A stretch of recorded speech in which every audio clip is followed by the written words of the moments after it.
don't stop. Grind don't stop. Grind don't stop.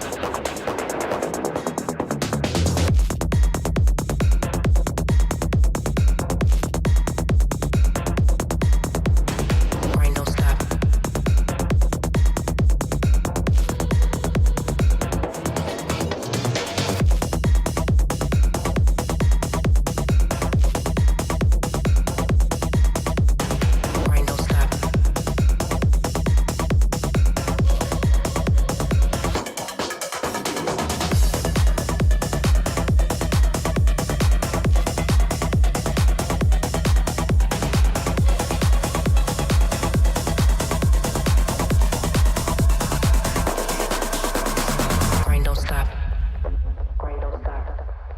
Grind don't stop. Grind don't stop.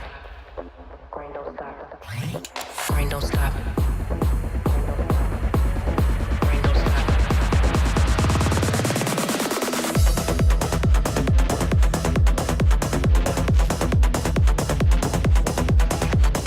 Grind don't stop. Grind don't stop.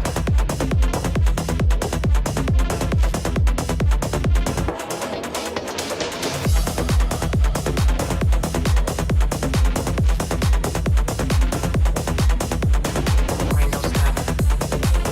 Grind don't stop.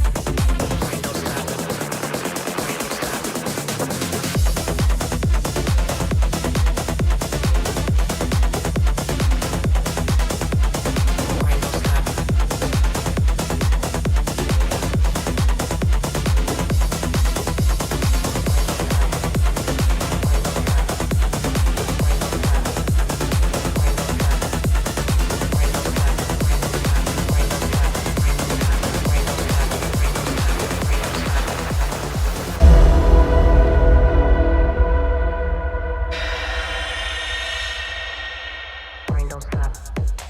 Hello, everybody. It is November 19th. I am Eve, and this is Chewed Gum, and I'm so excited because we have a special guest today. We, of course, miss Alyssa whenever she can't make it, but Mandisa is here with us from Black Non-Believers. She's going to share with us a little bit about that. But also, have we figured out yet what that is saying in the song? It sounds to me like it's saying grain don't stop. I don't know if it's saying brain don't stop or Grind. brain don't stop. Grind. Never would have known. I sing it a different way in my head every time. Anyways, I'm so excited. Mandisa, thank you so much for being here. Would you share, for those who don't know about you, a little bit about what you do and your story, just so they have some background on you? Absolutely. And thank you so much for having me. It is a pleasure to be here with you, Eve. It's interesting because it's interesting that you figured out those song lyrics to say grind don't stop, because that is my motto. Amazing. For those who aren't familiar with me, I am the founder and president of Black Non-Believers, which is a 501c3 headquartered in the Atlanta, Georgia area. And we advocate for, we build community for, and provide support for Blacks and allies who are atheists, humanist, agnostic, questioning religious beliefs in favor of leaving. And we do this through a number of initiatives. We host in-person events. We do service projects. We sponsor scholarships. We host an annual cruise convention, and much, much more. My story is, I was born and raised in New York City, left when I was 21, came to the Atlanta, Georgia area. And I was pretty much raised non-religious. I was pretty much raised in a secular household. I was raised in what you would call, what people would consider woke now, right? Or what they would say is woke. I was raised in a very socio-political, Black conscious household, where I learned a lot about Black history and culture, predating slavery as well. But I also learned a lot about, institutional racism and injustice that impacted Black communities and also other marginalized communities. So that it was very, very heavy on education and information. And I learned early on about Christianity being basically forced on my ancestors, and also got a very, very good understanding of how religion has impacted people throughout the world. And so that was a huge part of my upbringing. It was a huge influence on how I saw the world. So I, for a while, considered myself spiritual, but not religious, because in Black communities, it's like, yeah, sure, you can question and even reject Christianity or some sort of religion, but you can't get rid of God, right? You can't get rid of that belief. You're not supposed to. But I'm glad that I was able to get to a point where I could firmly say that I was an atheist, and also a humanist.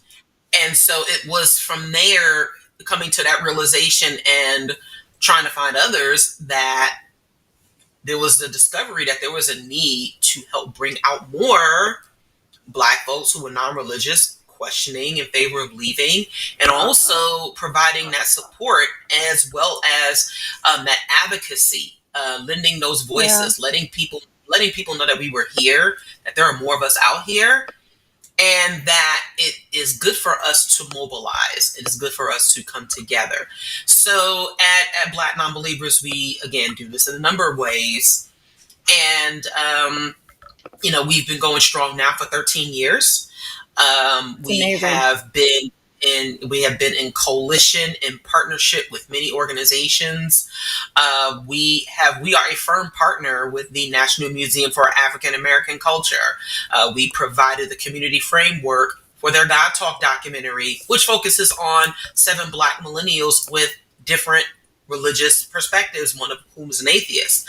So it is through our work, it is through our events, our projects, as well as our willingness to speak up and speak to the media, speak to people who wanted to hear from us. That we've been able to amplify so many different voices in the secular community as well as Black communities. So it at times feels very exhausting, but it's worth it to know that we are helping so many people and letting them know that, yes, there are spaces here, there is a community, and there's an organization that is working very diligently on behalf of our demographic and on behalf of our community. Yeah, it's so amazing what you do. And I think a massive part of this sort of activism is just normalizing non-belief and making it okay. It's not like you don't have to not be a believer, but can we make it okay for the ones who aren't? That's a huge step that we're still striving to make, and to make that culturally relevant and to have community to back up that normalization, because we can normalize it all day long, but then if we don't have community there for people to fall back on when they are able to leave whatever religious communities they've been in, they're left floundering. And I do think that's one of the pitfalls of atheism, is that it isn't a monolith. It isn't something we all agree. All it means is that we don't believe. So it's so much more important that we have people like you providing community and creating events and networking and all of that. So I'm so impressed with what you do. And I don't know if you even know, but we met in person once. And this was like years ago. I was like baby Eve. This is when American Atheist was in Atlanta. And I was like, oh my goodness, what she's doing is so cool. And she's amazing. And she's just the coolest. And I went up and I said hi. But so this is full circle for me to be like, oh, can you come do the show with me? So I'm really excited that you're here. I'm excited to talk to others today. If you guys want to call in, if you have questions, specifically for Mandisa, if you want to ask either of us questions about deconstruction, or if you want to tell us what God you believe in and why, or tell us why you think either of us should believe in a God, we'd love to hear from you. And the number is 720-619-2288. Also, super chats of $5 or more, we will read together at the end of the show. So that's another good way to get your questions in if you don't want to call. Although I will tell you, don't be afraid to call us. I saw that there was like the poll that some people put that they were too scared to call in. And there's no reason to be afraid. I know enough Not at about all. Mandisa to know that she's really cool, and you guys know how I am. I'm really not scary. I love these conversations. I love conversations, even and maybe especially when we don't agree on things. So tonight's a great night to call in, and I will prioritize theists. Right now, I don't see any theist callers, which is hilarious because you guys have been in my comments all day on Facebook telling me that I won't debate you. Here you go. Give us a call. But That's always Mandisa, are very you? interesting. Isn't that annoying? Like they love all bark and no bite. It seems. Mm-hmm. If you're ready, we've got some callers though, some atheist callers. Are you good if we start there? Yeah, sure. Let's do it. Okay, let's see. I'm not sure exactly what the question is on this one, but they want to talk about sex positive feminism. So let's see what this conversation is going to be about. Hey, Henry, Okay. you are on live with Mandisa and Eve. How are you tonight? Oh, I got on. Okay, doing You're pretty good. here. Can you hear me okay? My We can phone hear you. was kind of messed up. Okay. Uh, yeah, I had called the show before, maybe 3 or 4 months ago. You wouldn't remember me, but I was talking about how, for my own mental health and everything, that sex workers and adult entertainment had been a very positive thing in my life. I But, remember your phone call, Henry. I totally oh, you remember do? you. I love that. Yes, I love that phone call. I'm glad you called back. No, okay. Yeah, believe it or not, you got your the show and a caller actually gave me an answer for that, and I got excited and I wanted to call back, and I've just been busy working. But there was a caller, I can't remember exactly when, but he had said he was a Marxist and he was anti-sex work, and that he was reading 1970s, feminism I remember that call literature. too. Okay, well, I don't know how you remember all these people, but it was either you or Alyssa that made a mention that feminist literature has kind of evolved since then, and I realized when I was listening to that that's what I had started with was 1970s feminist literature, and so I started doing a deep dive. And I found this thing called the 1980s porn wars. There was a feminist writer, I don't know the pronouns, but Gail Rubin. They had two essays. It was Thinking Sex, and then it was Trafficking Women. And when I read those essays, I was like, "Oh, here's my answer." Yes, you can be all about sex work and still be feminist, but it was a big. Absolutely. It actually changed a whole lot of analysis about it because she was talking about, I think it's trafficking women. I get them mixed up, but it was, she was talking about how a major part of the patriarchy, I don't know how to say it, but was that not just male domination, but the fact that sex is regulated, sex is controlled, and it's kind of in this environment of it's okay for a woman to be sexual as long as she's with her boyfriend or if she's married, but this whole sexual freedom thing, this is a no, this is taboo, and they said that created a whole different avenue of analysis in the field of feminism. That she was one of the pioneers about gender theory and those kinds of things.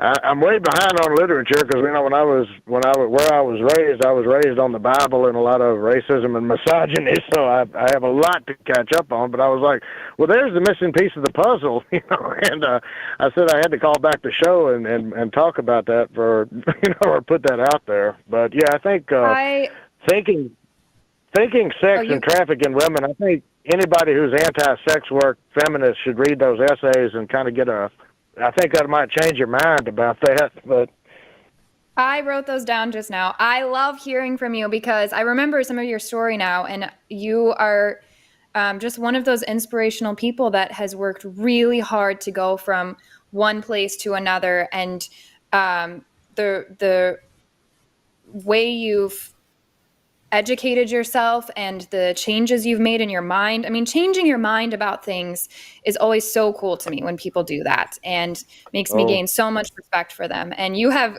done that so much. I love that you called to share this. I wrote it down. I hope others listening will write it down. And especially right now, I mean, with Project 2025, I know we're all sick of hearing about this. I am. Oh, but me Project too. 2025, they want to ban pornography. They want to ban sex Yeah, work I know. completely.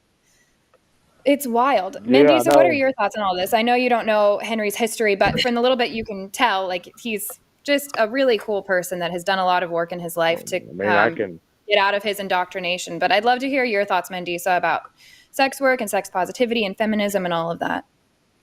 Oh boy, do we have time?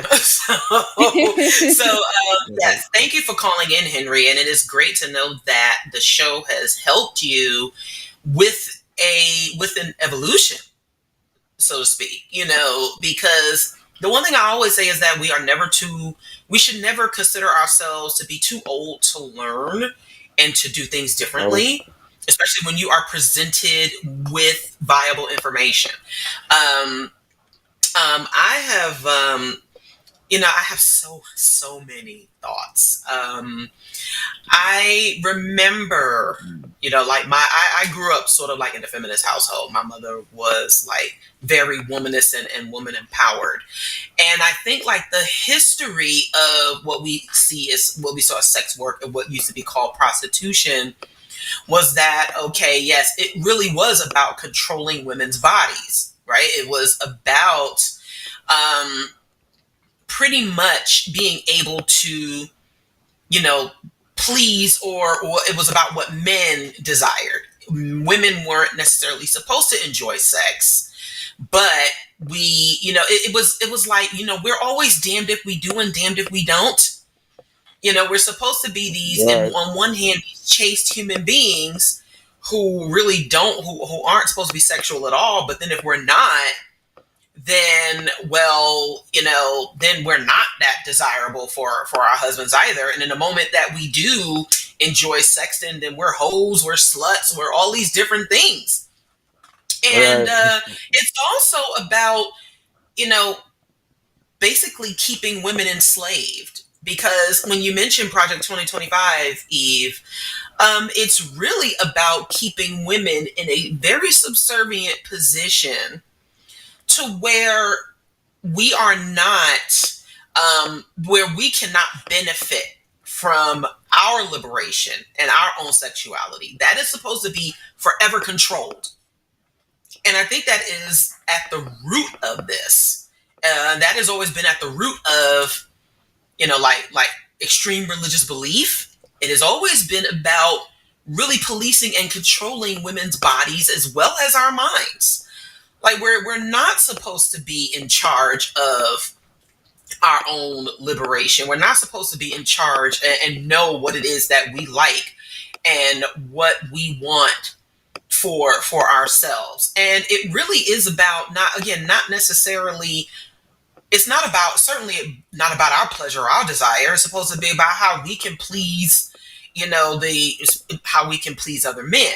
And I truly appreciate men who, and if women want to, if they willingly want to, whether they are having, engaging in sex work, or and that includes a number of things. That includes like, strippers, like dancers at clubs, which I thoroughly support.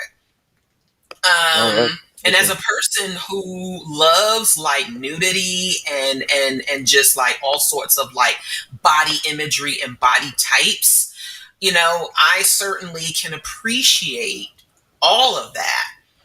And it's something that should be celebrated.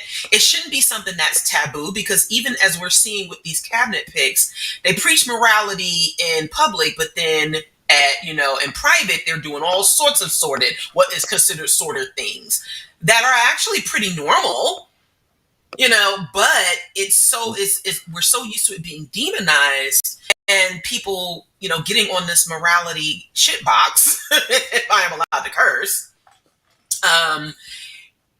that it's unfortunately so normalized for people to demonize sex and sexuality, especially if we as women are owning it. How dare we do that, right? How dare we, demand or at least, again, that respect for, our bodies and our minds and what we do with them. And so I can definitely appreciate anyone, especially you, Henry, who was raised in this, in this, like, I'm not sure if you were raised fundamentally Christian, but for you to be able to at least see beyond what you were conditioned to think of women and the role that they're supposed to play in your life, that makes a huge difference. Yeah, I was kind of kicked out of the religion I was raised in, and I was kind of branded a lot of ugly names and everything, and I was kind of thrown out into the cold, and I was on my own for a lot of years. I was on the streets and everything else, and I was convinced I was going to go to hell. When I was thrown out, it was it's a religion called, I don't know if y'all are familiar with it. It's called Christian Identity. It teaches that the 12 lost tribes of Israel are the whites, and that until there's I know a little bit. What? Okay. Oh my gosh! It teaches. Y'all were the white. They're the white Hebrew Israelites. That's interesting. Yeah. And but there was also kind of an interconnectedness with that. I had my own Klan baptism. I marched with the Klan back in the '90s, it felt so strange to be out there trying to get people to vote for Ms. Kamala Harris. Now, but yeah, at the time I was thrown out. I mean, there was, I even had said to my mother, maternal instinct's supposed to be the strongest there is, and are you really saying I'm dead to you now? And she said, this is all your fault. I mean, you have disgraced us. You are no son of mine. And yes, we would string you up if we had to, and it'd break my heart and all that. I used to get flyers with this is before the internet really took off, but I used to get flyers with my face on it and a bullseye target. It said race traitor, and I was told I'm going to go to hell for this, and I really had all kinds of mental health issues and complexes, and I didn't know anything about the world at all when I ended up in a city, and I had no social skills. I came from a real small town, and it was a very, very long experience, to go from being what I was to being who I am now. I mean, I'm completely opposite of everything that I used to be. I'm pro-choice. I'm pro-LGBTQ plus. I believe in trans rights. Like I said, I tried really hard to get Ms. Harris elected, and I felt like I was going to throw up when that election went the way it did. But I think we all did. Mm-hmm. Well, Henry, go ahead.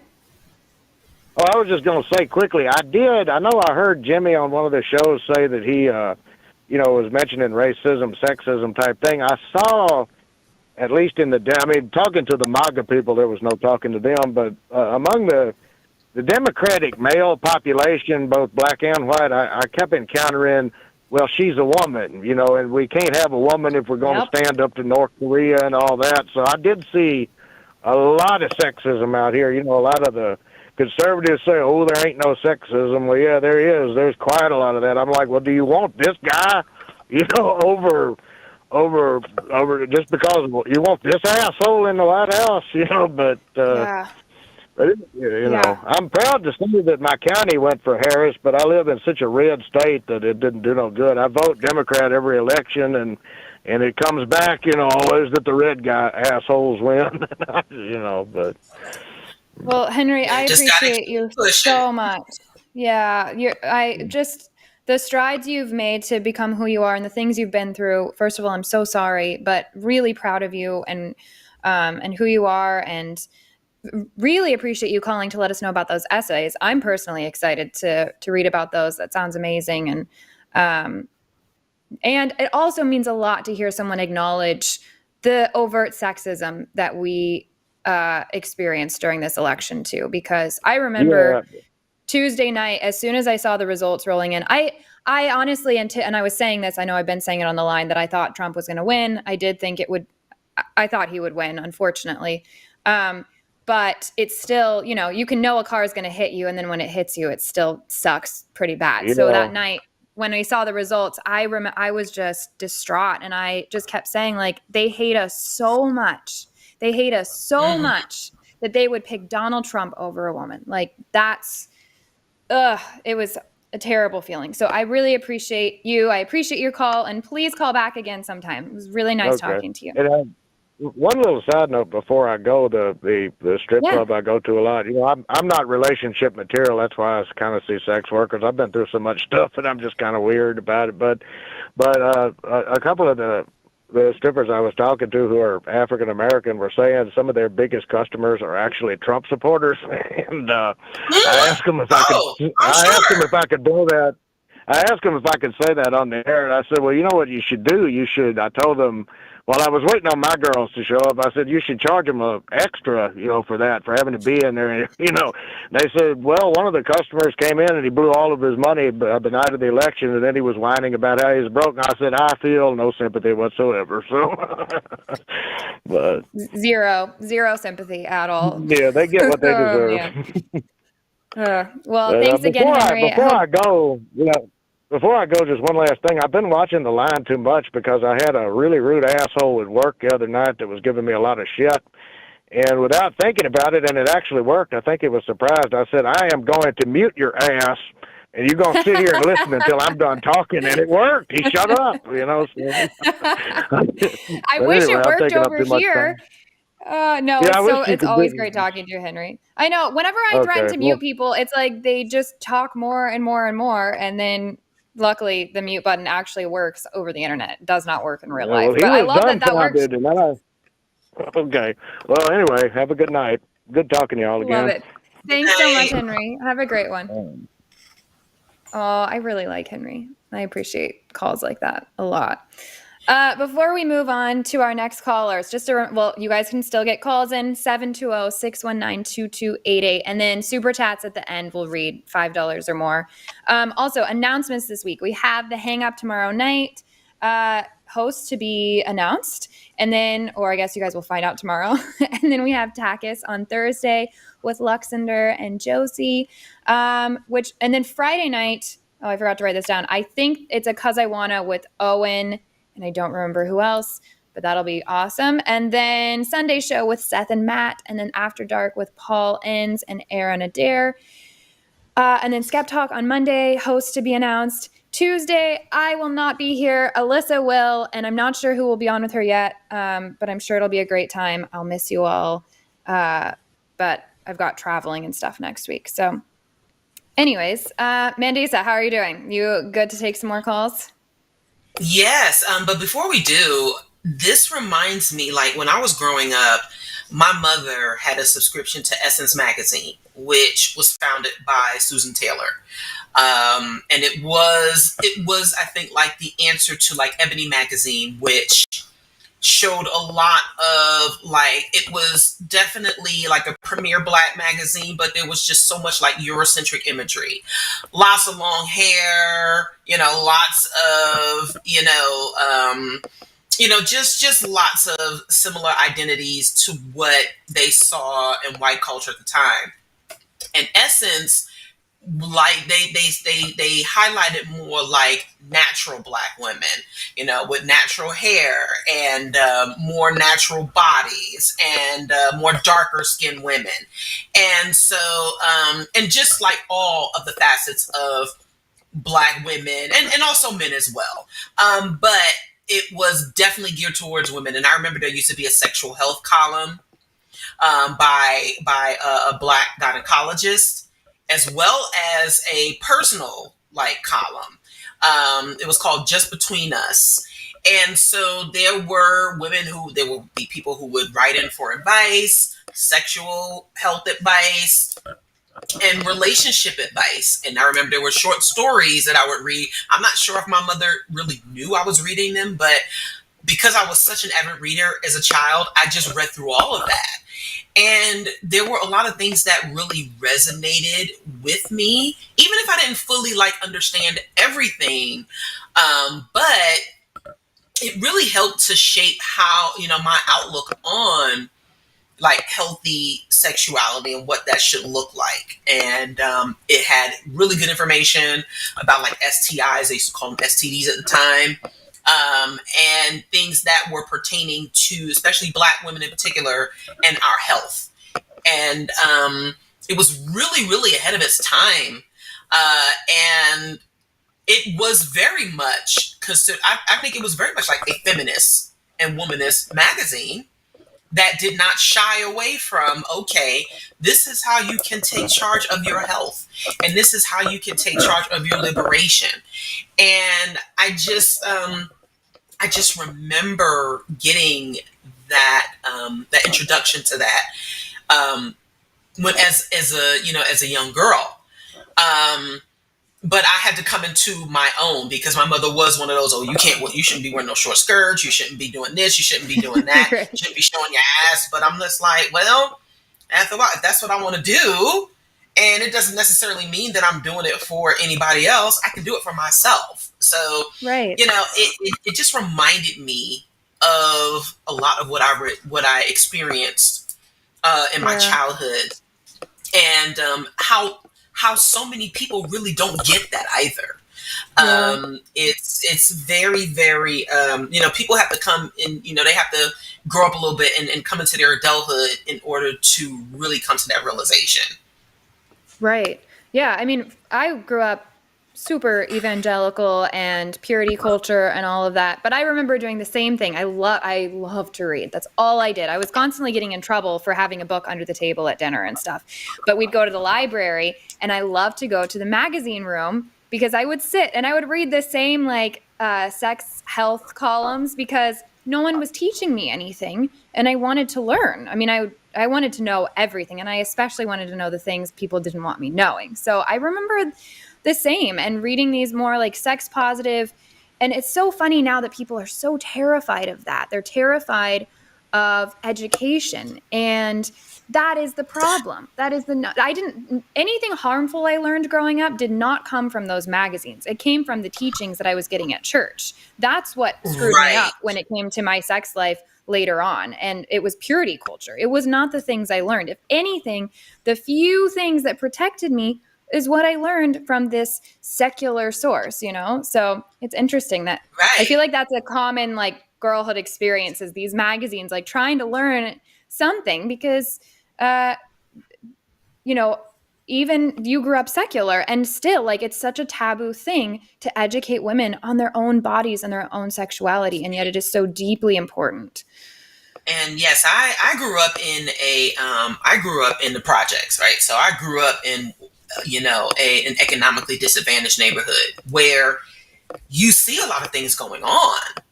You see, I grew up, a lot of my cousins got pregnant as teenagers, and my mother had my older brother when she was like graduating from high school. So there were things that were commonplace that we knew went on in our neighborhoods, but there were no comprehensive conversations that were taking place. And so it was almost like trial by fire. And then unfortunately, there were things that we knew were happening that shouldn't have been happening, especially to young people. Like, I can't tell you how many times I was hit on by men who were way older than me. And that should not have been a thing. Right. But also to advise, not just to say, keep your pants up and your skirt down, or, you don't want to have your little fast ass around these boys or whatever, having those comprehensive and healthy conversations in neighborhoods like that where it's needed for vulnerable populations. Was very, was because my mother had those around for educational purposes. But when it came to actually exploring my feelings about sex and sexuality, that was something that she never did. But I had to, I did have other sources as well. But, when it comes to, neighborhoods and economically disadvantaged neighborhoods where things are ripe for, there are dangers all around the corner. But even the one thing I had to learn was that even in affluent neighborhoods or people who came from affluent families, the danger was just as real. Yeah. But it's sad at times how, many of my peers and many people around us still they're not prepared for when someone who is respected actually violates them, because they're Right. taught, they're taught of the image of what someone is supposed to be. So they're left vulnerable. And that's how, a lot of these pastors and a lot of these people were allowed to be predatory to Yep. members like that. But Well, while at the same time preaching morality. right, exactly. Well, because consent wasn't, I was taught the same, like, it's what you wear, it's how you carry yourself, it's the rooms you leave yourself in. Cool, great. What about consent? What about teaching me that it is another person's problem if they cross a boundary, if they cross a line, and that they've done something wrong, not me being a 12-year-old Right. girl, like having to wear an extra large t-shirt over my bathing suit when I haven't even been through puberty because of what a dad might do at a pool party. Like, this is just basic stuff that I it's really sad that the people who claim, like you said, moral superiority don't even know how to educate their own children to prioritize consent, which I think should be the basis of so much of morality and of what you're taught as a kid growing up, that you have to consent to things, Ugh, Right. it's wild. Well, this is a good segue to our next call if you're ready. Yep. And then just a reminder, we still have no theists, but you guys said that you're here. I see on the poll that you're here and you disagree and you think we should believe in a God. So call us, 720-619-2288. But our next caller wants to talk about abortion. So let's talk to, I think it's Avila or Avila. I'll let her tell us how to say her name. Hello, can you hear me? Hey there. Hello. Yes, how do you say your name? I don't want to say it wrong. It's fine. It's Avila. Avila, that's what I was saying. Beautiful. Yeah. So honestly, I don't know where. How are you, Avila? I'm good. How are you? Good. What do you want to talk to us about tonight? Yeah. So honestly, I don't even know where to start. Like this honestly took place like a couple hours ago. So like I'm still trying to process what the hell went down. But basically, like I'm in high school, my last year of high school, grade 12, whatever, and I'm like from Florida originally, but I live in Canada right now. So I was like in front of my school, there was a bunch of just like pro-lifers, like religious pro-lifers, like outside school property protesting. And first of all, they're not allowed to do that. I don't even know like what the hell was happening because you're technically not supposed to be on school property doing stuff like that. And they were handing out pamphlets of like anti-abortion pamphlets, and I was flipping through this act. Like what the fuck? The students outside and trying to talk to them, and You're let go. cutting out a little bit. Can you hear me? Yeah, now we can hear you a little bit better. Okay, so like yeah, some of us they wouldn't let go, and unfortunately was one of the victims. So it railed into a conversation of just like what, like I don't know, but what I wanted to talk about is I wanted to know like what were your thoughts and insights like on abortion in general, because a lot of what they brought up was that basically that personhood didn't matter, and it didn't matter like what stage the fetus was at, is that like we all had humanity, and the basic thing that you could do is give the fetus like a right to life, because like we're all people and we all deserve to at least be born, right? And it's like I could understand that, but from the point of view where they're coming from, it's like, and they're also, they were literally talking about how they were fine with like 10-year-olds giving breast, even if it was like a product stuff.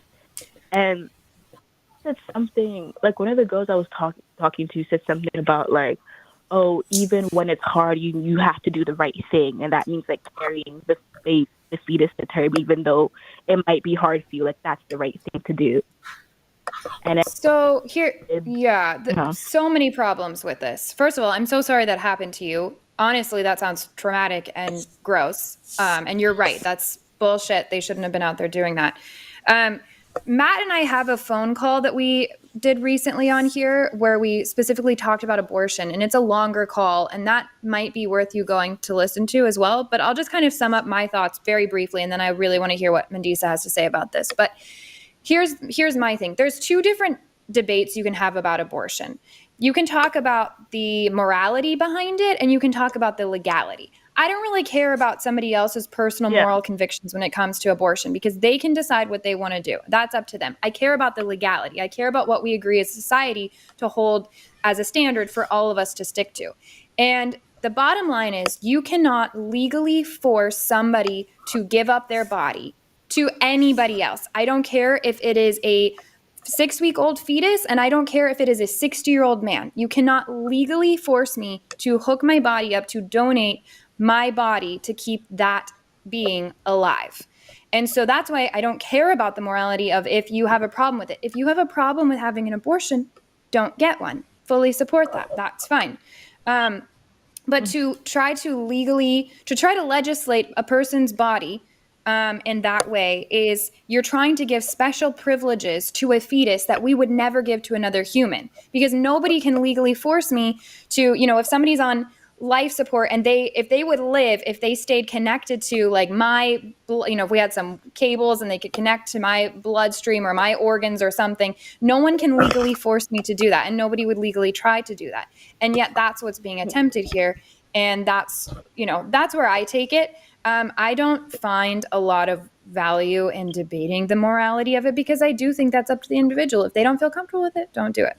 But anyways, Mandisa, eager for you to share whatever your thoughts are. Yes, thank you for sharing that, Avila. And it infuriates me that a lot of these people, these anti-abortion and right to life people, will absolutely infringe on the rights of others and go so far. But I remember, like, as a teenager, being anti-abortion due to my upbringing. I was conditioned that abortion is about killing Black babies, and I remember Dr. Faye Waddleton, who used to be the president of Planned Parenthood. Very, very beautiful Black woman. She was honored by the American Humanist Association as well, and I do remember her. She was also a frequent contributor to Essence magazine, speaking about women's reproductive health, especially Black women. And I'll never forget that when I was in college, I was 19. I had just started dating like my boy, who is now my husband, and I was faced with pregnancy for the first time, and I was like, "Oh shit!" I was in no way, at that time, ready or even capable to raise a child.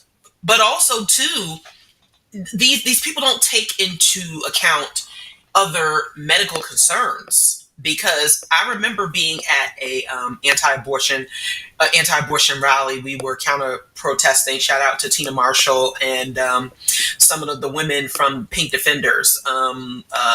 Kim Gibson, and they were from the now closed clinic in Mississippi. And so I asked some of those young women, I said, well, what about a stillbirth? And they didn't know what that was. I said, a stillbirth is when a stillbirth is when a baby has died in your body. It's born dead. So should that mother be allowed? Should that woman or that mother be prosecuted for something that was beyond her control? The child was not going to live, and there are fetuses, and there are some that are born, or they will have health deficiencies that these people, once they're born, will not be taken care of. And they will assume no responsibility for. And everyone has the right to decide whether or not, if they, that they want to carry through a pregnancy that would or would not either be healthy for the mother or the child. And those things do happen. And if the circumstances are not feasible or conducive for a family to have a child at the time, they absolutely should have that choice. They should have that choice to make whether they want to carry this pregnancy to term or not. And I would just say that I've had a total of 3 abortions when I was still, when I was still producing children. And I don't regret any of them. I don't. The thing is that these folks try to guilt people into, giving up their, into making choices for themselves that would be the best at the time. Like Eve said, if someone is against abortion and they don't want to, and they are, they don't want to get one, then you don't have to have one. And I do think, though, that for men in this position, they should be ready to support their partner if they are in an opposite, gender relationship, and the partner gets pregnant. They should be ready and willing to support whatever decision that woman makes, and not try to force them into having a child that they may not be either mentally or financially or emotionally prepared to take care of.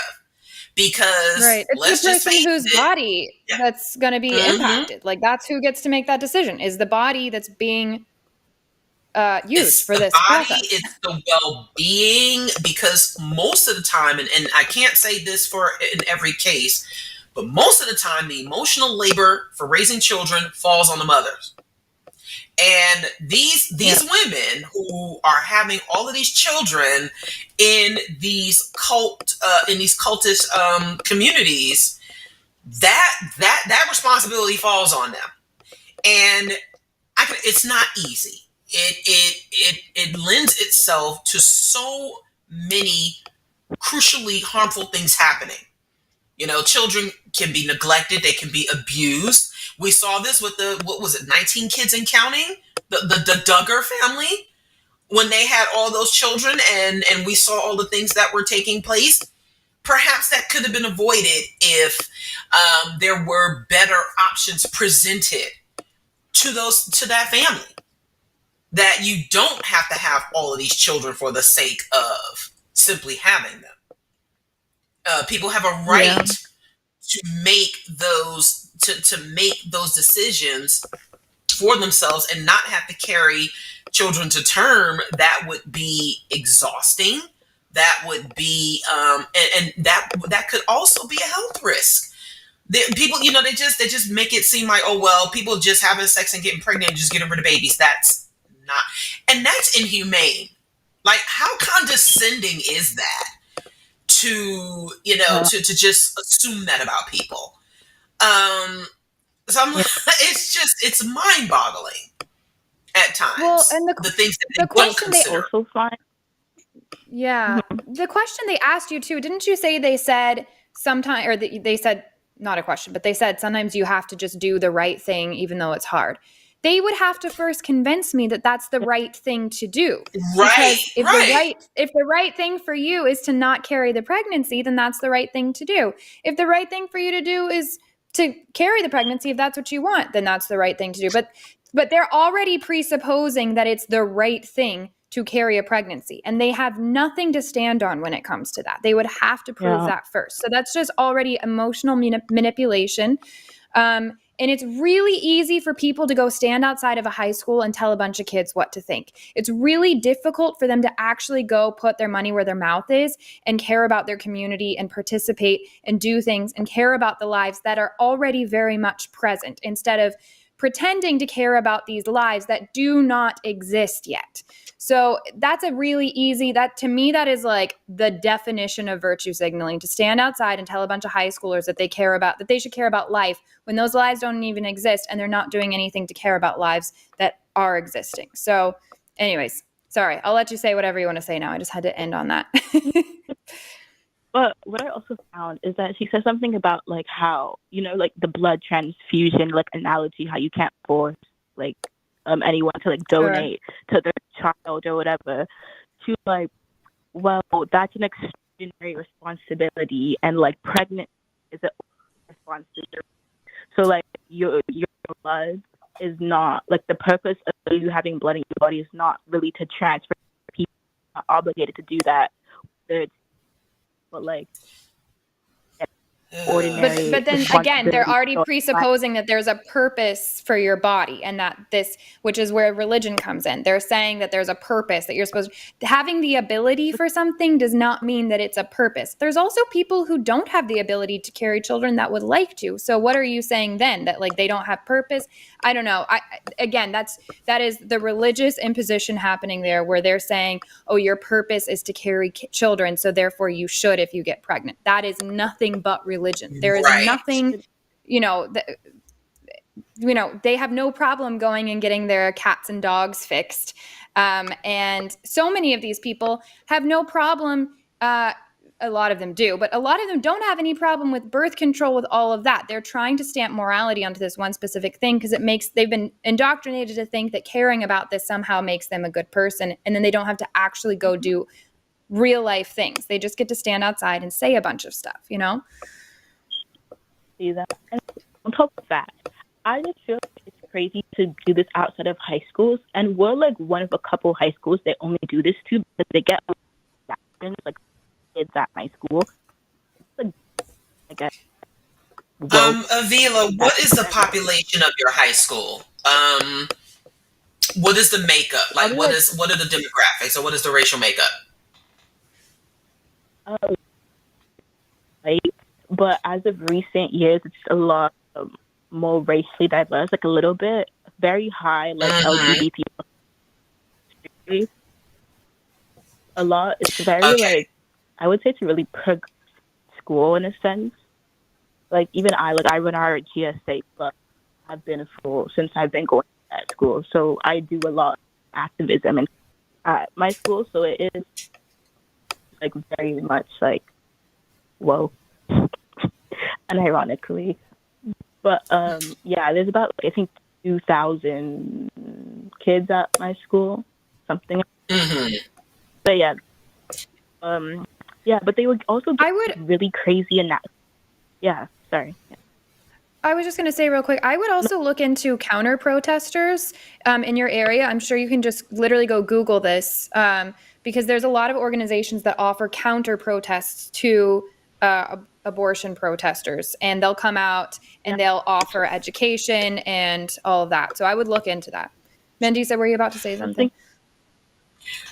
No, I was going to say because, these people are really trying to target, like, they're really trying to target these, under, economically disadvantaged communities. And really, a lot of them are yelling and shouting and screaming at people of color. And it's racist. It's very, very racist what they're doing. We have seen them definitely, shout down other people of color. And, it is just absolutely insane how they target certain communities and how these, and these are very white evangelical people. And then we have to look at the insidious nature of this as well. It's very interesting to see them yell and shout down people for making these choices for themselves. But then when the babies are born, they don't give a damn, and then they'll be ready to lock them up if something happens. Right.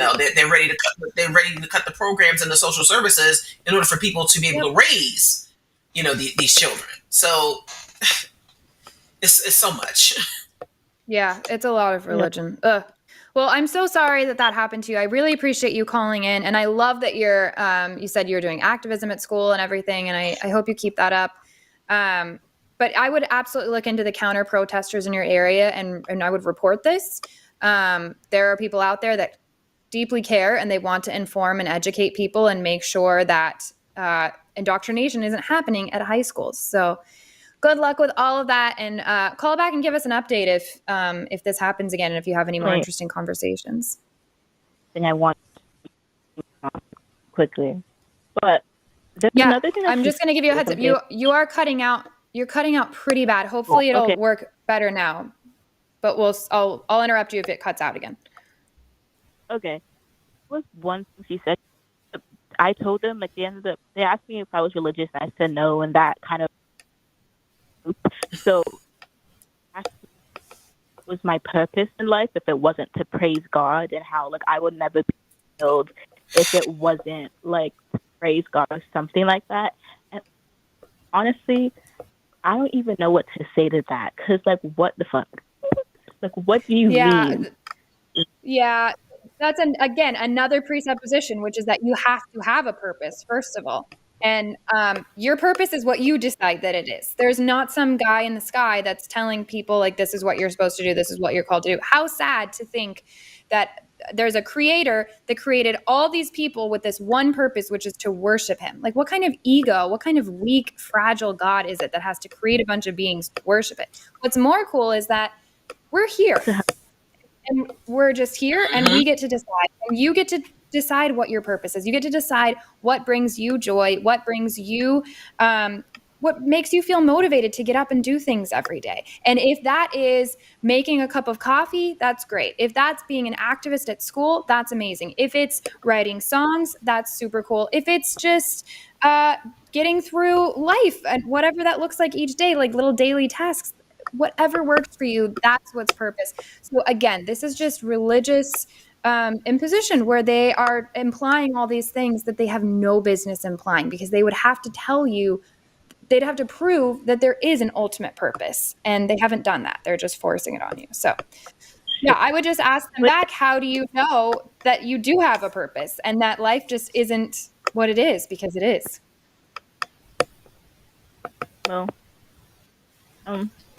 Well, I appreciate this conversation, honestly.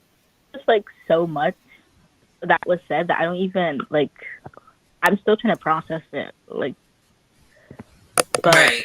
Yeah. it's very insightful for me, because now I kind of have now to be thinking if something like this happens again. Yeah. Yeah, there are things you can do to empower yourself, and also to let these people know that they don't have to get, they can't get away with this. It's they are infringing, and they are infringing on people's rights, and they don't have a right to, they can't do that. They shouldn't be. Like, Also a reminder, and then I'm going to let you go so we can get to our last couple of callers, but a reminder is that you can always say, you're making me uncomfortable. I don't want to have this conversation with you. You do not owe anybody a conversation. You don't owe them answers. It's okay if you don't know. You can go home and learn more, and then you can go back if you want to, but you don't owe these people a conversation. So feel empowered. You're not alone in this, and definitely look into resources for your area. Yeah. Thank you. Thank you, guys. Thanks so much for calling. Have a great evening. Care. That makes me so mad that people do that. Ugh. Can't stand it. It's gross, and it shows how slimy and sneaky and like snaky what they do is, because they're not outside of, hospitals or places where there's experts working to try to educate and inform. They're outside of high schools trying to prey on young women. And again, how disgusting is it to assume that all of these kids are just simply having sex, or that's all they're thinking about? That is just, it's so, it's not just intrusive, it is very disrespectful, and it's harassment. It's harassment. It's like these kids, and even if some of them are thinking about it, who cares? That's the age where where we do think about it. Like when we go through adolescence, when we go through those changes, that is a time where we are processing those feelings, whether they are for the opposite or same gender. So it's like, oh my gosh, this idea that somebody is just running out and just having sex and just automatically getting pregnant, as if these kids have no agency every other day. Right. Well, and they're not outside the schools offering support and help to learn how to make whatever decision is going to be best for them. They're not That's it. Yeah, they're not a neutral source. They're not a supportive source. They are dogmatic, and as she said, they're religious. It is always just religion, and they're asserting things that these kids haven't yet had to think through in life. So then they're just like, oh, I guess I guess that's right. I guess that makes sense. And that's so gross. But then inevitably, people do end up needing an abortion. And instead of being able to be like, yeah, I had an abortion and it worked for me and that's what I needed in my life, they have to carry it as though it's this shameful thing because somebody was outside of their school making them feel like shit for a very normal decision. Makes me so mad. Anyways, before we're getting closer to the end of the show, and there are theists that have said in the poll that they want to call in, but they have not called. So if you want to try to get that call in, if you're a theist, I will prioritize your call after this next one. It's 720-619-2288. And super chats of $5 or more we will get to at the end. But we've got a couple more here to get through before we get to super chats. Are you down? Yep, let's do it. Okay, cool. Let's talk to Joe. Joe is a regular caller. We love Joe. Hey, Joe, how are you doing? Joe. Hi. Good. How are you two doing? Great. Doing well. What do you want to talk with us about tonight? So, I wanted to talk about how personal grooming affects the gender pay gap. Because I was just thinking about how much it costs a woman in grooming in order to be seen as professional, and how that even if there wasn't the gender pay gap in terms of salary, because women have to spend more money to keep a job, there would still be a gender pay gap. And I was wondering, this is why I love when you call, because you think of things that I have not thought of. I'm like, that's actually a great thing to talk about. Because I haven't thought about that. You're right. There's so many. I worked in a medical spa, and we had to wear certain products, and we absolutely had to look a certain way. First of all, most importantly, it costs my time to do that. Like the amount of time it took for me to do, I have very curly hair, and my boss wanted us to all have our hair a certain way. And to do that, the amount of time it took was so frustrating, because I was like, do you know what I could have done the last hour other than like reaching up and doing my hair and doing makeup? Like I'd sit in my car in the morning, like, can I just, like, I would love to be a man and just walk in and look the way and not have somebody say, oh, are you sick today? Because that's what would happen when I wouldn't wear makeup. Are you not feeling well? And it's so annoying, which is so interesting. But it's also funny. My husband and I, like, I am the one who likes to be very equal. I want to pay for half of everything. He pays for half, that kind of thing. But every now and then he'll like do more. And I'm like, no. And he's like, he points out, he's being a better feminist than I am. He's like, you have to spend more money. You have, he goes on the whole rant. He would probably be able to add more to this conversation than I can. But I think that's so fascinating. Mandisa, what do you think about all of this? Thank you for that, Joe, because when you think about it, we do spend more. And even though, we also, especially as Black women, right, we are always policed about our hair, whether it's short, whether it's long, whether, it's never enough for anybody else, right? But when we are in certain professions, we are expected to look a certain way. And that does, like you said, it takes time, it takes money. And this is money that we often do have to, that we want to spend and that we like to spend, making sure that we look a certain way. And like you said, and then to have to deal with a discrepancy in pay and also in support.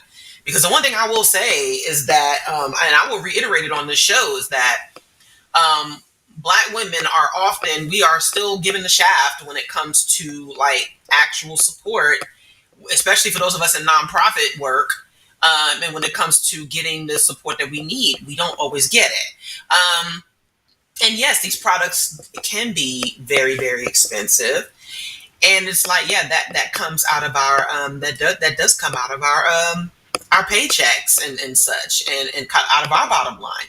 But also too, I think about now about my husband has locks. He has dreadlocks. And so he has to get his hair twisted, cut. So his hair now costs more than mine, which I think is very, very interesting.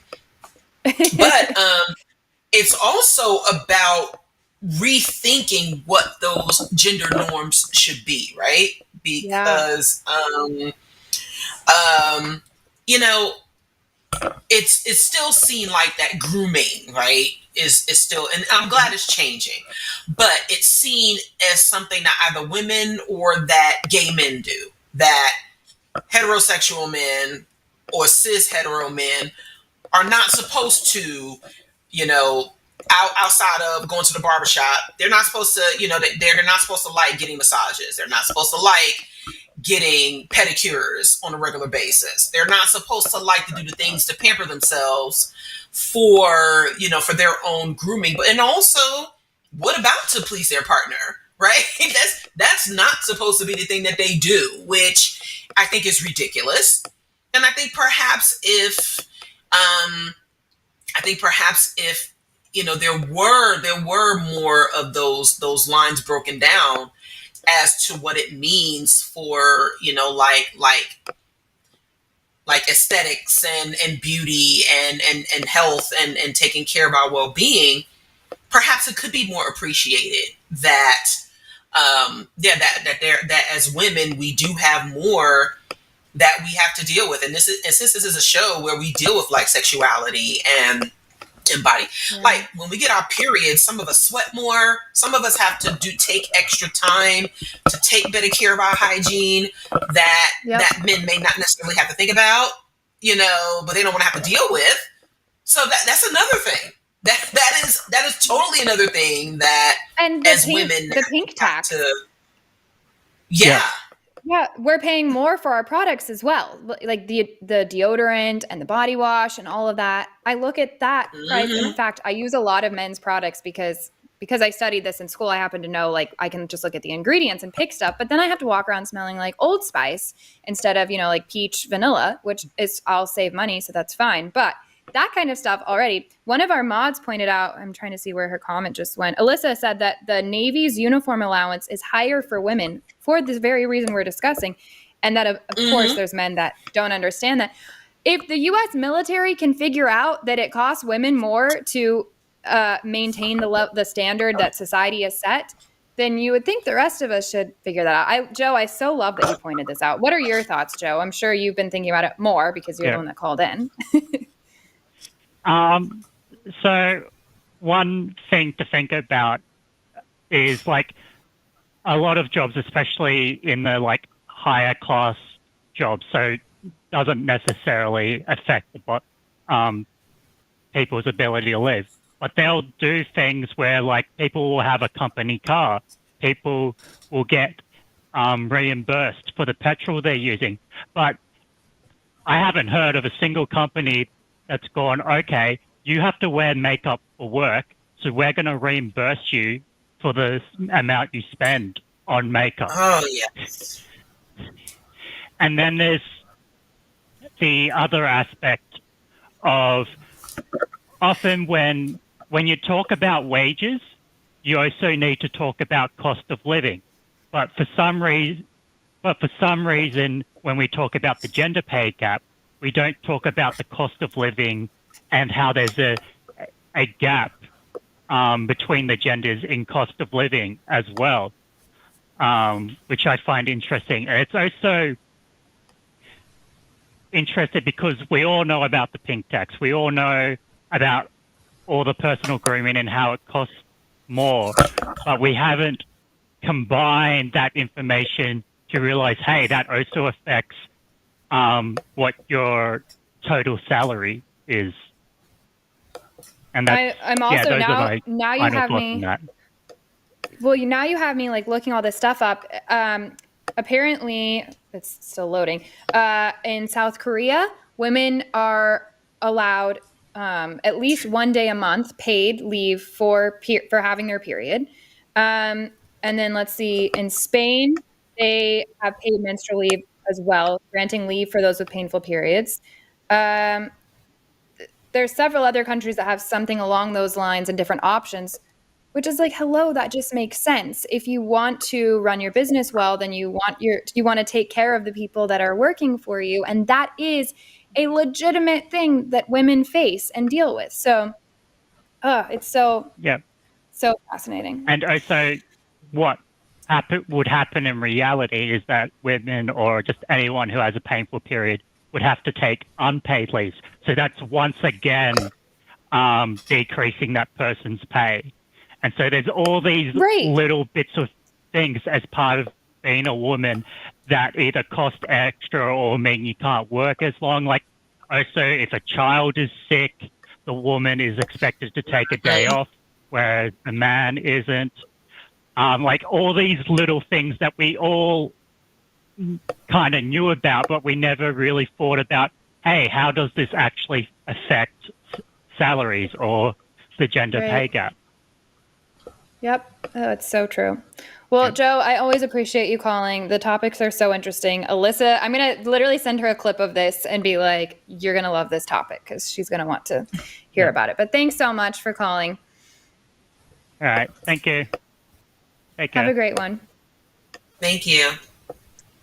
I love this show because we get to talk about these kinds of things that you don't even really, that are happening all the time, every day. You know, that's a really great point. That does cut into our paycheck at the end. We've got one last call, and then we will get to super chats of $5 or more. So go ahead and get those in for Mandisa and I. But let's talk to Jess. Hey, Jess, you are on with Eve and Mandisa. How are you? Hi. I'm good. Hi. Hello. What did you want to talk to us about tonight? Okay. Misogyny and like the patriarchy from the point of view of a trans guy. I would love to hear it. Thanks for calling. Okay. Sorry, I'm very nervous. Oh, don't be nervous. You're all good, and we've got time. Okay. Okay. So.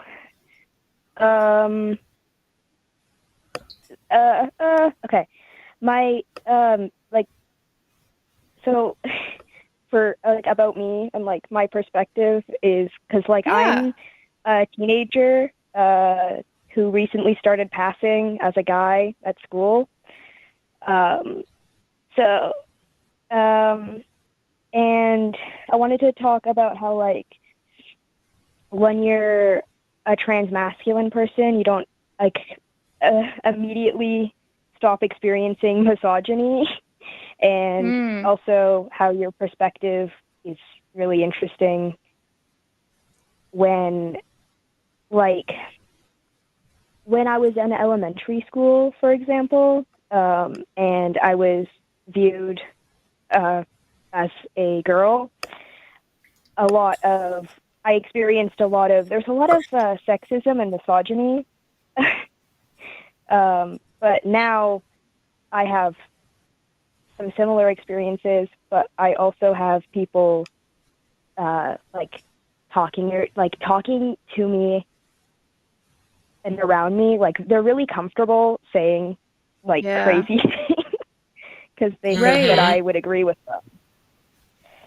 Yeah, it's amazing how that happens when people don't know you fully. I mean, my experience with that happens to be about Christianity, where I'm in a room with a bunch of people who know my family and they think that I must be Christian too, and they'll start saying all kinds of crazy stuff, assuming that I am one. So it's like a little peek behind the curtain that you get, and it can be really disheartening, I think, because you hear what's basically being said when people think certain people aren't listening. And oftentimes that brings out the best and worst of people, depending on who it is. So do you have is there any specific example of misogyny that's been the most shocking to you during this change that you've witnessed? Well, a couple of years ago, it's probably most shocking, so it was one of the first times I've ever experienced this. I had to do a group project, so I was in a situation with people. I was at a table, and it was all guys, and they were like making like they decided that they were going to make like really misogynistic jokes about how like about the other groups, and also some very just generally strange comments because they were friends, so they were just like talking. And they assumed that I would just be like sitting there silently agreeing with them, I guess, or I would join in or whatever. And I was just sitting there going, that was insane. Yeah.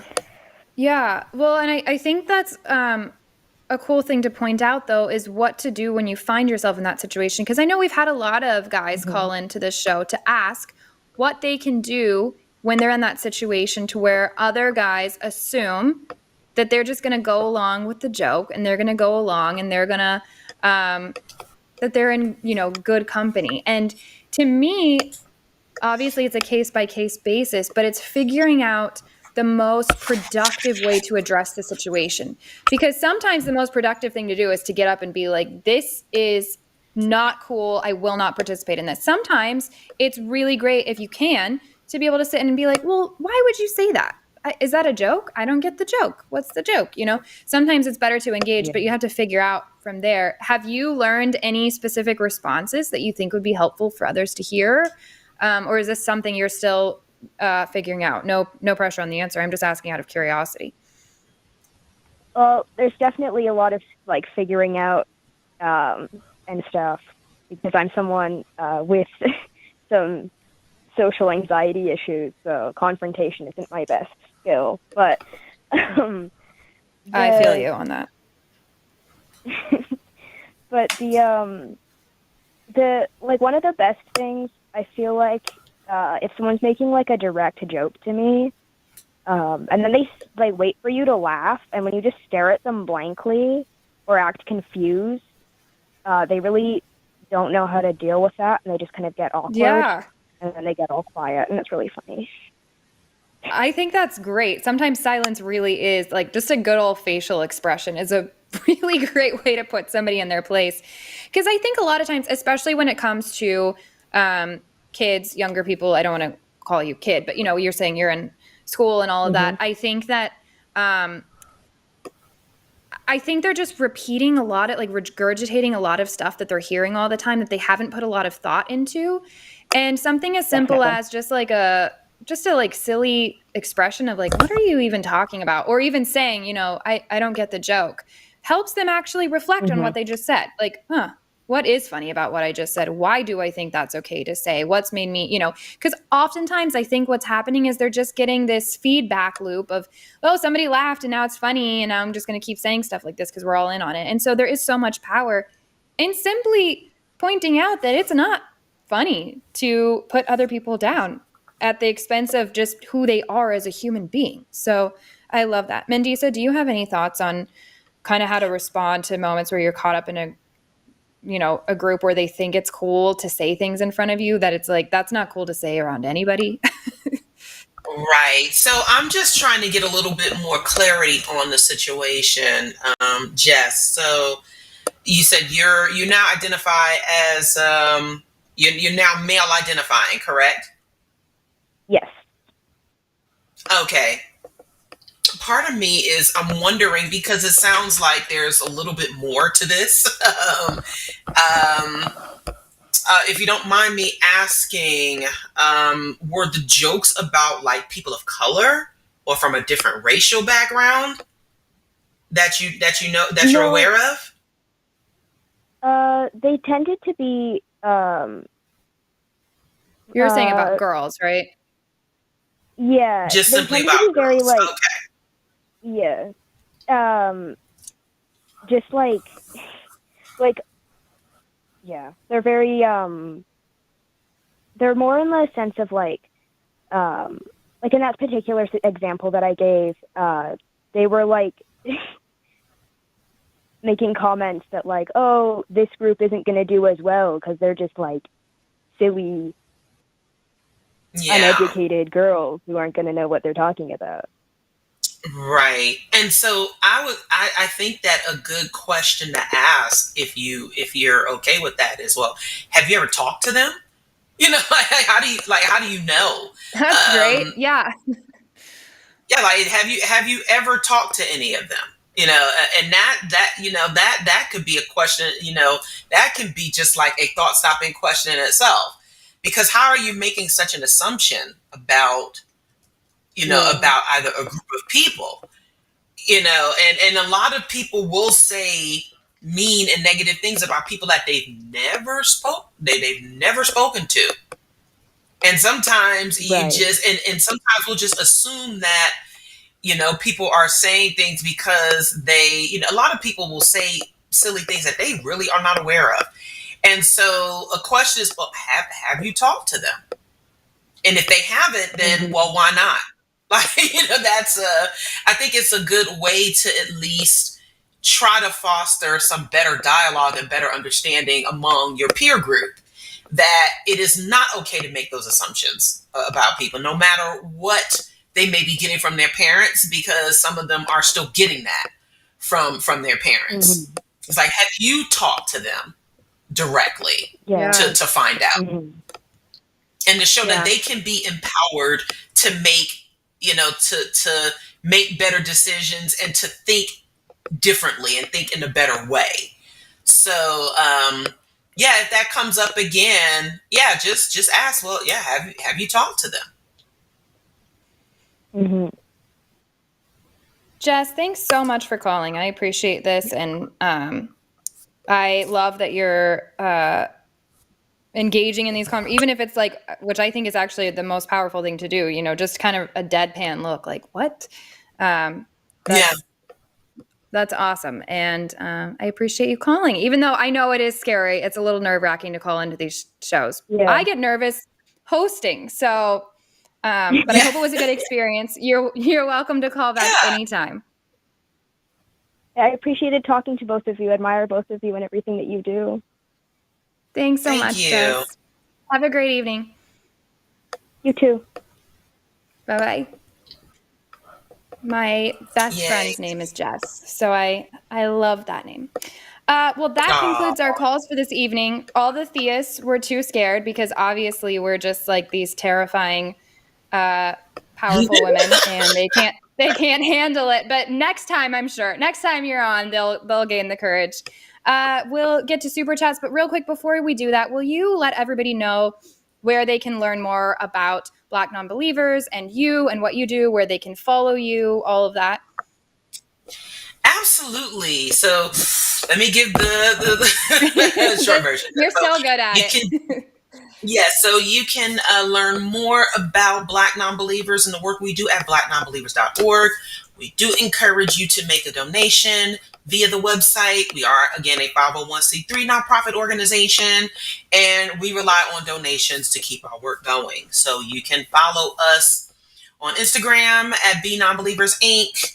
You can follow us on Facebook at Black Nonbelievers. We also do have a YouTube channel at Black Nonbelievers Inc.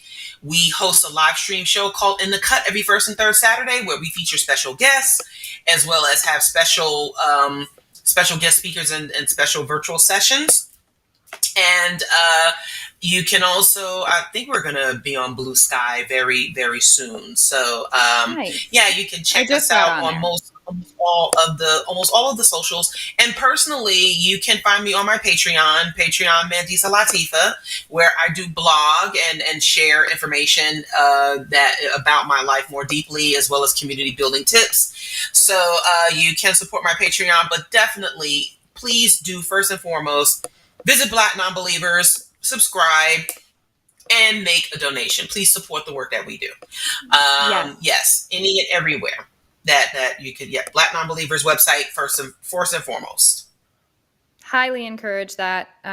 It's really amazing what Mandisa is doing over there, and any way that we can support you from here, I want to keep doing that, and I hope that you'll come back to Chewed Gum sometime soon. Absolutely. Maybe you'll get to host with Alyssa too. I know she would love getting to talk with you, but this has been awesome. I love our callers tonight. And now we'll get to super chats before we let everybody go to bed. I'll take the first one. $5 from my friend Artradish. Yes.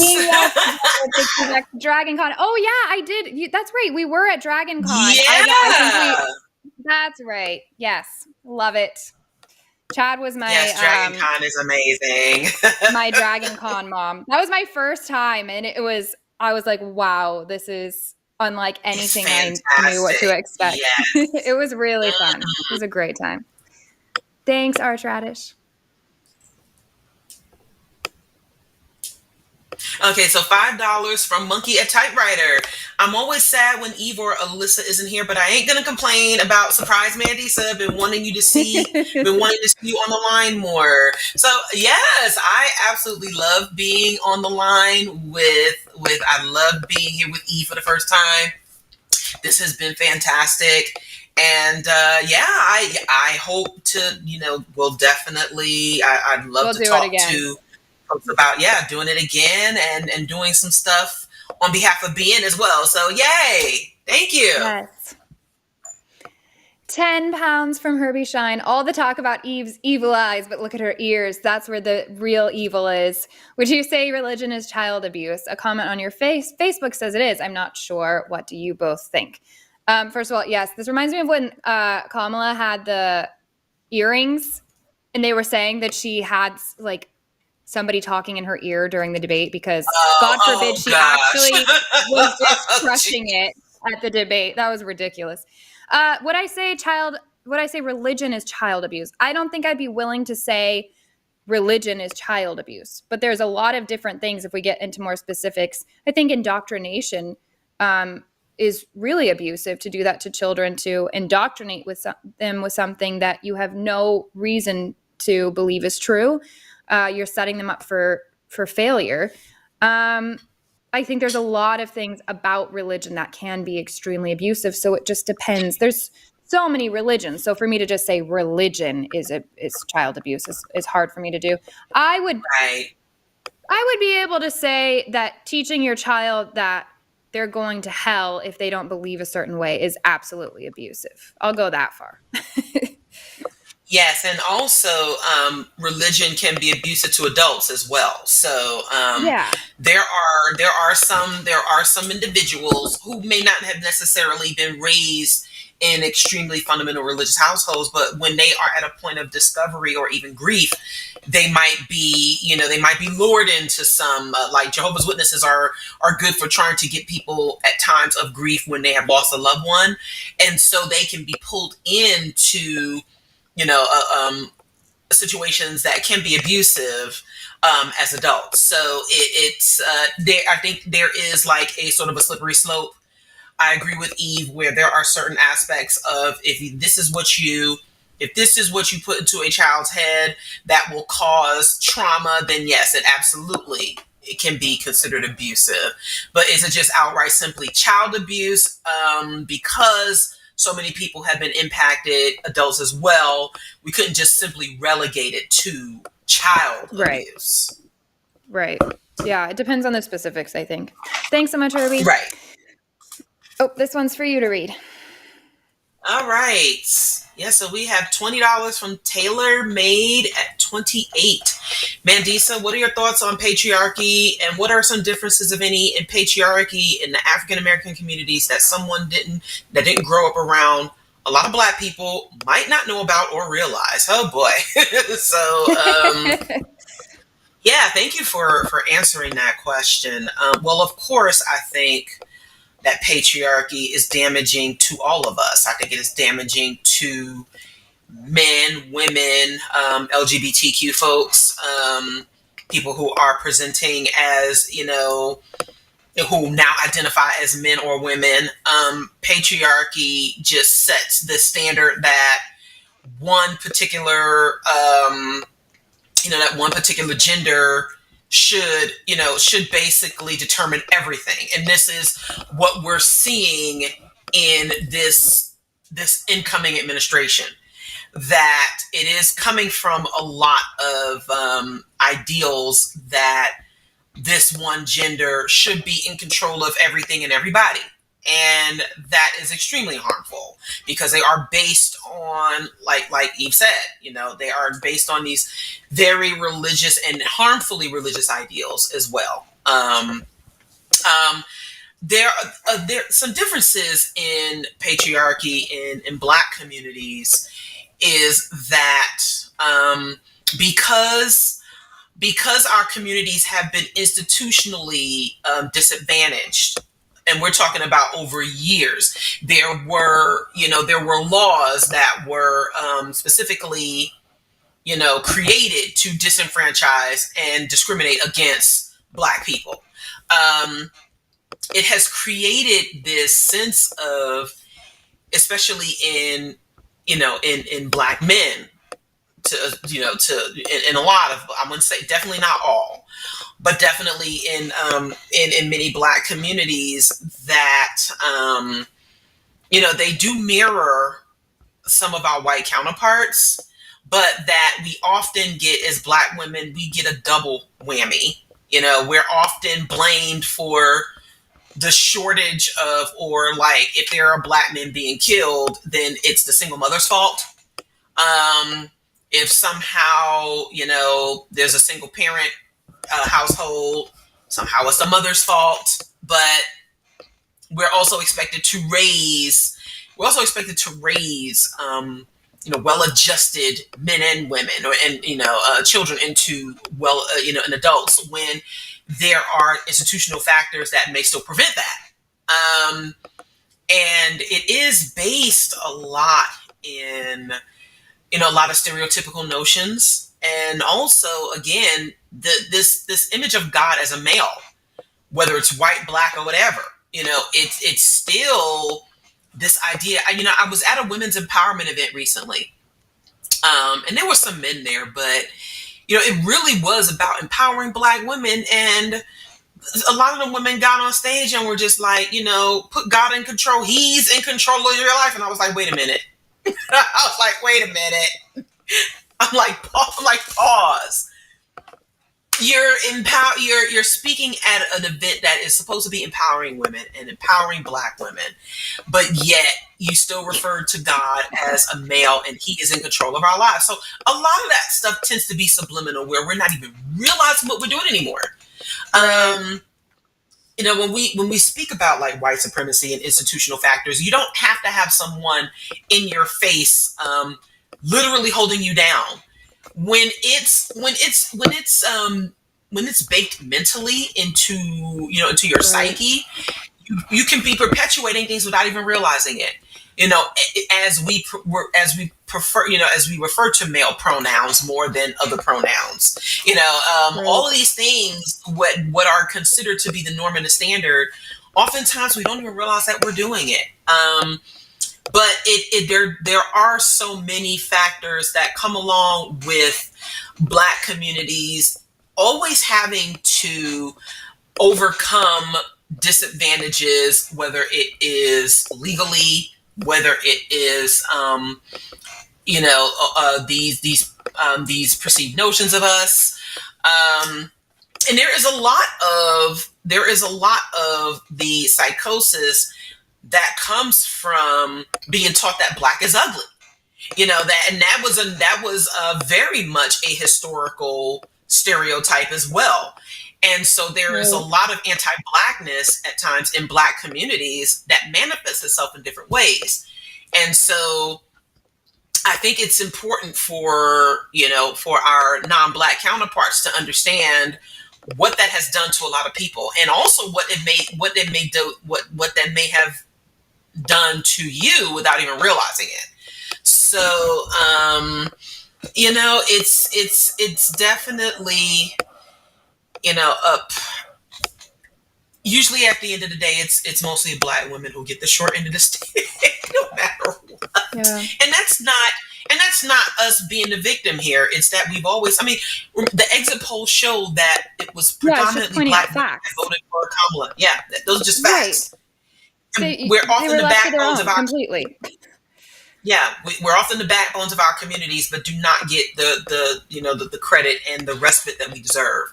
So yeah, patriarchy definitely manifests itself in upholding Black men, which is very important to do, but oftentimes it comes at our expense, which just makes it so challenging at times. Jeez. Yeah. Yep. Thanks so much, Taylor, for the question. $5 from Aaliyah Shauna Silverbow. Hiya, Eve. Hiya, Mandisa. I'm glad you're hosting today. We miss you, Alyssa, but feel free to have Mandisa substitute for you again. We'll do it. Yay! If Mandisa says yes, she's back on. Absolutely. So the next one, again, is $5 from Monkey at Typewriter. I really appreciate Henry. Dude has traveled some miles, and that's impressive as hell. People are measured by how far they come, not where they land. And I can agree with that to an extent, because there are some people who tend to land in some really weird spaces, but it is how far they come, and it's sometimes you can, maybe it's not where they come from, but yeah, if they land in a place that's better, that's always great. And how they grow from Let's keep going. From there is even better. Yes. Well, and honestly, Henry, I think we have to give him so much credit. He's landed like in an amazing place. He's still doing the work. I think the main thing is to not land. It's just to keep doing the work and keep learning and keep educating yourself. And he did the work to get out of indoctrination, but he's going and reading essays about feminism. I don't know very many men that are willing to do that at all. Not much less men that grew up the way that Henry did. So it's always inspiring to hear from people like that have changed their mind and are still wanting to. And it doesn't sound like it's from a patronizing standpoint. It really is wanting to understand more and not just simply demonize it and not just simply hold women as objects, which I think is great. Yep. Fully. Thanks, Monkey. $9.99 from Get Stanfield. Human beings are an interesting bunch. People like you guys can possibly facilitate all of our primal and tribal behavior. Human beings are interesting. It is very true. Yeah. Thanks, Get.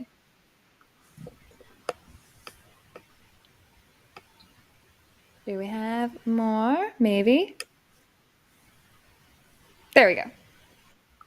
All right, so $20 from Sal Willis. Any tips on talking to a 10-year-old about the impact of this election as a parent? I don't want to overwhelm her, but I also want her to know it's important and how it will affect average people, especially women. Thanks, Sal. Talk to your 10-year-old like you would talk to anybody else. I would also encourage you to ask questions about what your 10-year-old is able to understand. I don't think we should ever underestimate children's abilities to understand things. I am a huge fan of South Park, and if South Park teaches us anything, is that kids can definitely understand more than a lot of adults do. And there are a lot of things that we can learn from how children are processing and thinking. And also just speaking to her matter-of-factly, and if there are if she has some ideas about how she can get involved, then encourage that as well. I think it's going to be important for our children now to understand that they are not too young to make a difference, because we're seeing that now in our, especially with the younger people. They definitely need to know that it is okay for them to start being mobilized now. And I say that having been a child of like a revolution, if you will, learning about these things at an early age, learning how to process them at an early age. And that doesn't mean, like you said, you don't want the weight of the world on her shoulders, but and then it's okay for her to at least still be a 10-year-old and try to enjoy that. But this is a transitional time. That's going into the preteen stage. They're seeing things, they're hearing things, definitely in school, definitely around in their peer group.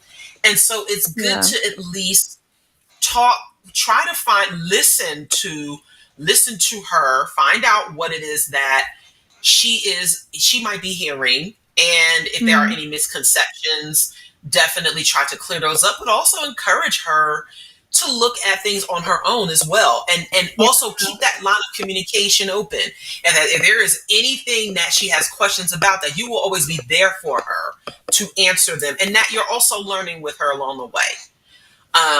Yeah. I know that's a lot, but it's No, that's really definitely, good. we're all processing it. We really are. Yeah.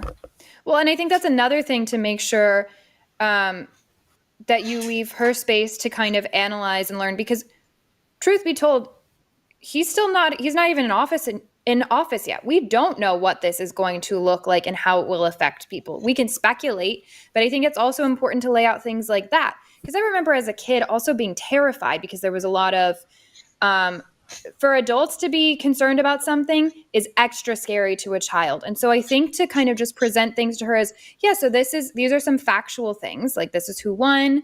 These are the things they have said they want to implement. These are things where we think might happen. We don't know. I think being really clear on what we do and mostly what we don't know is important. And then I think Mandisa nailed it. Ask her questions. Hey, so, or I don't even know if you said her. Yeah, you did say her. But ask her, so what do you think? Hearing that this is the person that won, here's some of his talking points, here's some of these things. Who would you have voted? What do you think? How do you think other people are feeling? What do you think?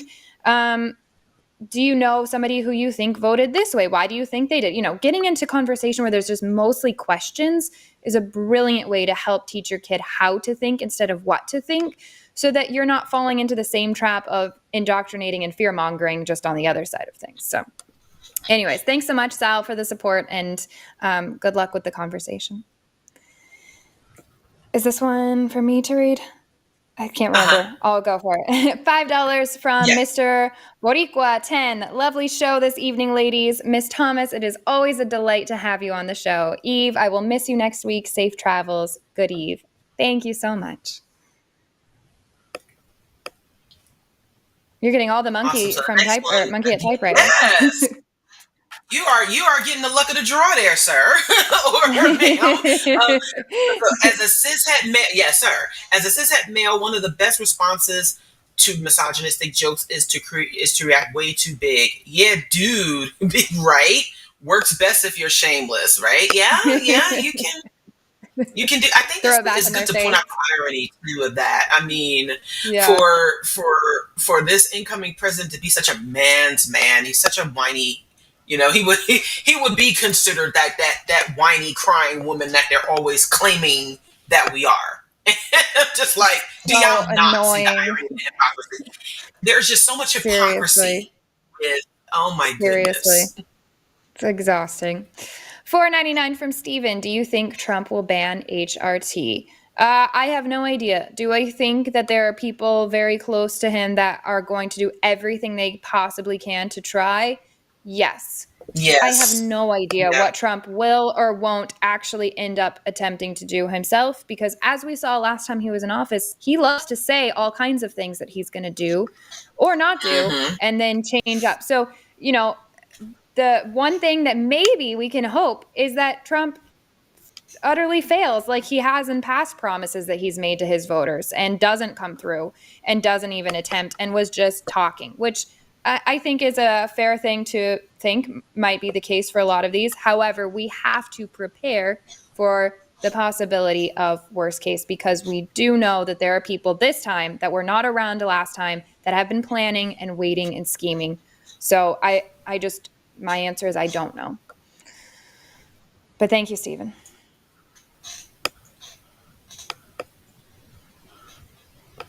All right, so next one is from Aliciana Silverbow. I've never seen the inside of my ears, but I've heard good things. Hashtag ear puns, because why not? Hashtag where are all the theist callers? That is awesome. I know. $5 from Corey Springer. Thank you, Corey. And thanks for the easy super chat. Love the picture of the cats. I know.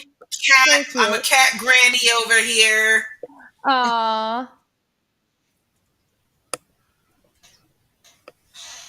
Okay, $10 from Maura Bannister. There's nothing more terrifying to a certain type of teenage boy than a teenage girl. That is very true. Thanks, Moira. $5 from Malia Shauna Silverbow. I am deaf on both ears after working at the metal factory. I guess heavy metal is not good for my ears. Hashtag more ear puns. Hashtag bring Mandisa back in the future. We will, Hey, for sure. love it. Thanks, Malia Shauna. All right, so £5 from Herbie Shine. Great show, ladies. I love Mandisa's thoughts. Thank you. Oh, what a surprise. None of the Theas had the time to call in. Yes, thanks for your reply to my super chat. Yeah, I know. Go figure. Of course. Herbie is Interesting. very familiar with my Facebook trolls and is amazing in their debating them and mostly just responding to their ridiculous things with more ridiculous things that I absolutely love. So, Herbie, who would have thought that they're all talk and then they never call? $5 from Malia Right. Shauna Silverbow. What do you do when your ears are ringing? Answer them. Hashtag ear puns are better. Oh, answer them. I really killed that joke. Hashtag ear puns are better than poop jokes. Yes, thank you. That's true. Hashtag yes, I am calling Jam Nico 6 out. We had a show where all they did was send in poop jokes, which I am personally just not into the poop jokes. And so it was Right. hilarious me having to sit and read all of those. Thanks, Oh, Aaliyah no.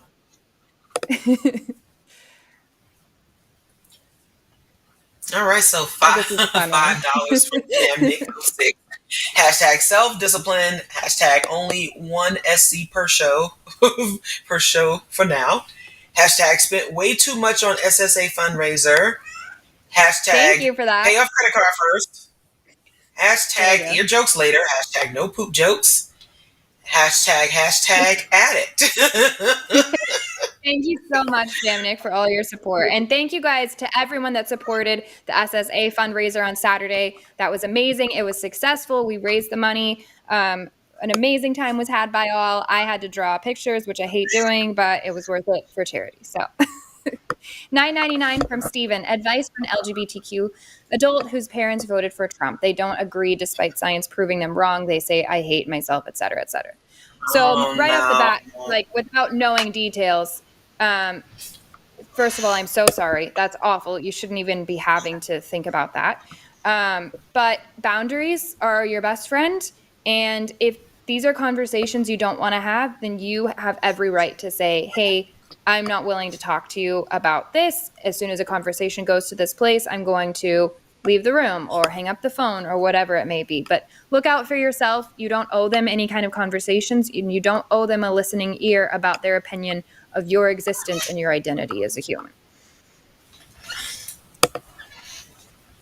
And thank you for the support, Stephen.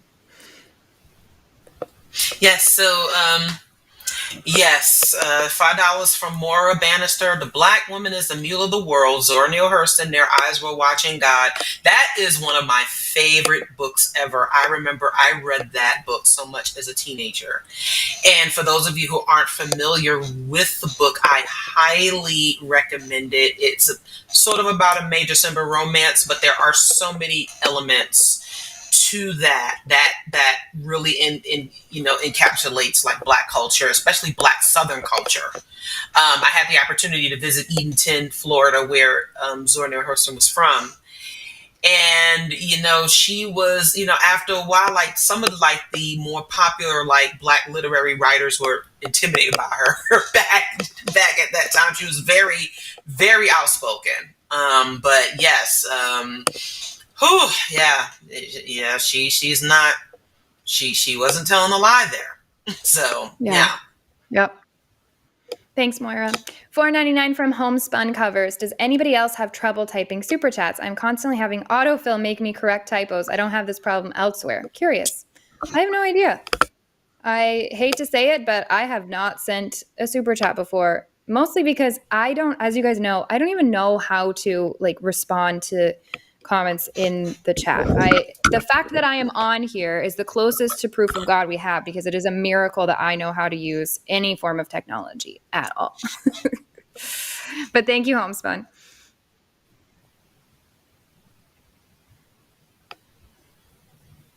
All right, so next is $5 from the Raven 200. My chewed gum shirt is here. I'm happy, and Mandisa's here too. This is so cool. Jimmy, go get locked in a rear naked choke by Asuka. Thanks, Raven. And I'm so glad you got your chewed gum shirt. I'm still in Florida, finally going back this week, and I hope that my merch is waiting there for me and I can be matching with all of you.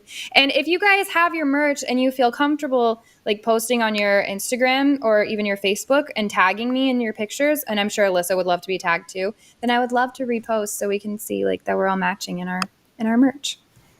But thank you, Raven.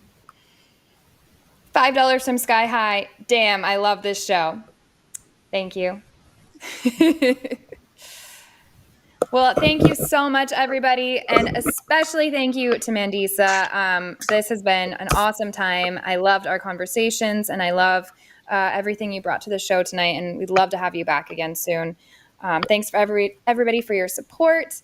I won't be back next week. Alyssa will, and then I should see you guys the week after that. Other than that, thank you so much to Morgan, our producer, and to our mods and our screeners. Y'all are the best. And everybody in the chat, my favorite part of Tuesday nights is all of your familiar faces, mostly your names. But love you all. Thanks, guys. And Mandisa, Bye. one more time, what's the website for non-believers? BlackNonbelievers.org. You just type in, Black Nonbelievers. Just visit our website, learn more, subscribe. We have Please merch as well. support. Yes, please donate. Please make a donation to our organization. We appreciate everyone who supports us, and I appreciate every opportunity to come on and talk with the folks on the line, and to be able to encourage y'all to support the work we do as well. So, yay! Thank you. Thanks, guys. Brain don't stop. Brain don't stop. Brain don't stop. Thanks again, mods and screeners, and especially my favorite, Morgan. Brain don't stop.